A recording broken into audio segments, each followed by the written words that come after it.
Hello everybody, welcome to UK Gaming Network. I'm Brian, also known as UK Gen Zoidberg, and it's time, once again, just like we did with Roguecraft a couple of months ago, to review a brand new Amiga game. So if you're into the Commodore Amiga like I am, let's sit back and take a look at Dr. Dangerous.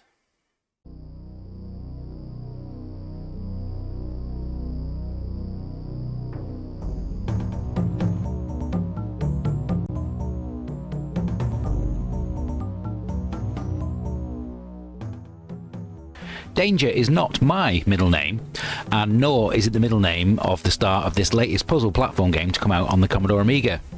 Victor Dangerous is a scientist and an adventurer. He's also not the first hero of an Amiga platform game to have the surname Dangerous, but as far as I'm aware, he is the first one to have gone to medical school. As far as I know, there is no family connection with Rick, and like so many scientists in movies and games, he has found himself trapped in a problem of his own making. Dr. D thought it would be a good idea to build his research station inside the ruins of an ancient temple. Great for keeping it hidden, but not so great for the fact that all the electrics failed during a storm, which has now caused him to fall deep into the temple.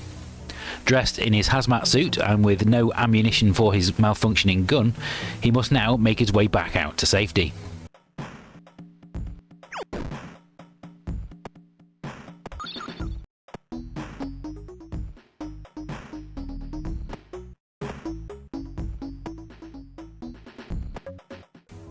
In order to escape the temple, you must make your way through multiple levels, avoiding the enemies and finding the exits to move on to the next. Each exit has lost power and is unlocked by collecting the 9 batteries scattered around the area. These can often be found behind locked doors or guarded behind an enemy. You can also find ammo crates on the levels, but each pickup only grants you a single shot, and it's up to you to find the correct time to use them. This is where the puzzle element of the game comes in. Shoot one of the creatures roaming the level, and you might climb the next ladder to discover that you needed that shot to reach a switch. Shoot a switch too early, and you might find that you needed it to kill an enemy down a narrow passageway first. The only thing that you can do in a situation like that is restart the level. Thankfully, the game does a pretty good job of teaching you to think first, shoot later. Early levels introduce each trap and enemy type slowly, so that you always know what you're dealing with when they crop up later. Controls are also simple and responsive, so every death or error will be of your own making. 2-button joypads are also supported, with the second button used for jump, but I found it just as good to play regardless of your preferred control method. Dr. Dangerous is the first game developed by Who Games for the Amiga, having previously produced numerous titles for mobile devices. Using the Scorpion engine, like so many other developers, they have created a very smooth, playable and enjoyable platformer that cherry-picks many of its ideas from other games. I'm not saying that that's a bad thing either, as there are many platform games on the Amiga already, so why not take ideas that have already proven to work and use them? The game that it reminded me of the most, in the early stages at least, was Interplay's The Lost Vikings. Only instead of controlling 3 characters with individual abilities, you have one who can do everything. Those similarities don't last long though, and you soon stop thinking about other games entirely. It probably helps that it has a similar graphical style to that game as well. Different colours are used for anything that could kill you, making them stand out from the background, and there's a good level of environmental detail that makes you think that the world extends beyond the confines of the current level. The central character is also very well animated. Sound effects are used sparingly, and there's a good piece of music playing throughout that I soon found myself humming along to without even realising.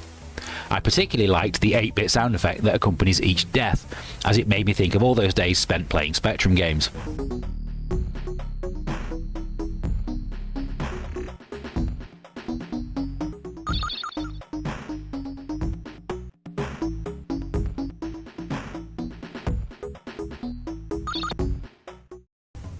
There's really no getting away from the fact that my biggest issue with the game is the lack of checkpoints.